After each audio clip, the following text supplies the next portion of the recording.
है कन्या राशि। कैसा जाएगा कन्या राशि वाले सभी जातकों के लिए 15 से 31 जुलाई का टाइम पीरियड। कन्या राशि वाले जातकों के लिए ये हफ्ता एक वार्निंग बेल की जैसा होने वाला है, ना सिर्फ आपके हेल्थ के मामले में बल्कि आपके इमोशनल और फाइनेंशियल लेवल पर भी।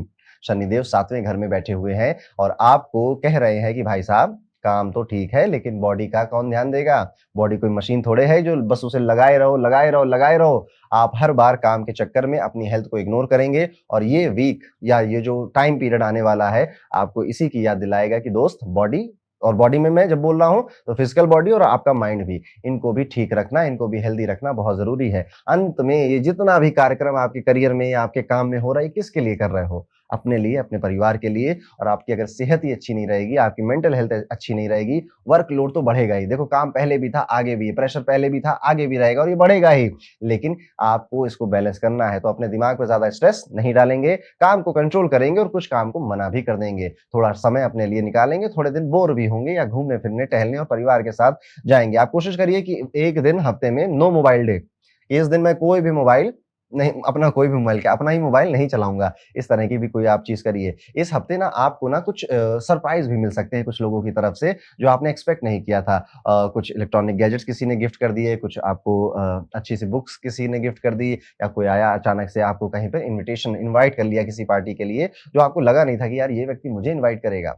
कुछ इलेक्ट्रॉनिक गैजेट्स भी हैं जो खराब हो सकते हैं और हो सकता है कि वॉशिंग मशीन से लेकर फोन तक कुछ भी आपको कभी भी धोखा दे जाए और फिर उसको ठीक करवाना पड़ जाए। इससे थोड़ा नुकसान होगा, आपकी पॉकेट पर थोड़ा जोर या खर्चा भी बढ़ सकता है। तो अगर कोई चीज काम नहीं कर रही है या सिग्नल दे रही है तो उसे समय पर ही सही करवा लीजिए, समय पर चेक करवा लीजिए, नहीं तो जो बजट बनाया था उसमें से एक बड़ा टुकड़ा उड़ जाएगा। और हाँ, अब जब मैं ये बात कह रहा हूँ रिपेयर की या रिप्लेसमेंट की, तो कोशिश करिए आपके घर में जितने इलेक्ट्रॉनिक गैजेट्स हैं उनके वारंटी और उनके जो इंश्योरेंस है वो ढूंढ ढूंढ के रख लीजिए। शायद आपको जरूरत आज नहीं तो कल उसकी पड़ सकती है। आपकी फैमिली मेंबर में किसी का बिहेवियर आपको चुभ सकता है, आपको बुरा भी लग सकता है। हो सकता है कि आप किसी से एक्सपेक्ट कर रहे हो और सामने वाला एकदम से उल्टा ही रिएक्ट कर दे। छोटे भाई बहन, माता पिता, भाई और आपकी बुआ मौसी, कोई भी ऐसा काम कर सकता है। इसका सीधा इम्पैक्ट आपके मूड पर पड़ेगा और फिर से स्ट्रेस लेवल बढ़ सकता है आपका। लेकिन याद रखिए रिएक्ट करना हर बार जरूरी नहीं होता, कभी कभी चुप रहना ही सबसे बड़ा जवाब होता है और सबसे अच्छा आंसर होता है। एक और इंपॉर्टेंट बात है, अपनी प्लानिंग और अपनी जो स्ट्रेटजीज है वो हर किसी को मत बताइए।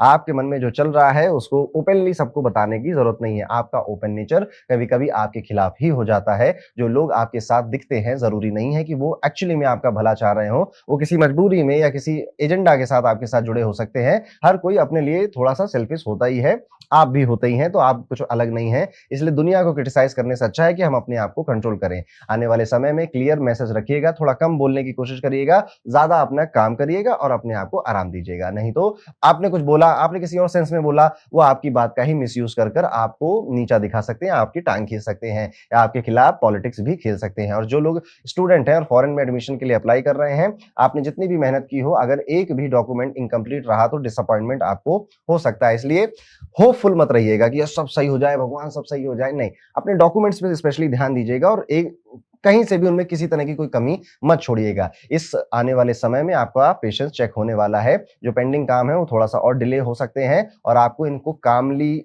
रिएक्ट करना है। कोई बात नहीं, हो गया डिले, एक बार फिर से ट्राई करते हैं, एक बार फिर से ट्राई करते हैं, ये एटीट्यूड अपने मन में जरूर रखिएगा। उपाय के तौर पर आप कोशिश करिएगा कि आप किसी नीम के पेड़ पर जल चढ़ा सके या फिर अपने घर के अंदर एक नीम का पेड़ आप लगाएं, तो ये भी आपके लिए बेहतर उपाय रहेगा। आपको ये उपाय ना तो सिर्फ मेंटल क्लैरिटी देगा बल्कि आपके मन को और ज्यादा स्टेडी रखेगा। तो ये है कन्या राशि के दोस्तों। कुल मिला के अगर कहूं तो थोड़ा सा लो की रहना है, अपने आप को समय देना है। आपके गैजेट्स गड़बड़ हो सकते हैं, इसलिए उसके लिए इंश्योरेंस और गारंटी पेपर, अगर वारंटी पेपर अगर आपके हैं तो उनको खोज कर रख लीजिए। और मिलते हैं फिर अगले हफ्ते के या फिर मंथली हॉरोस्कोप के वीडियो में।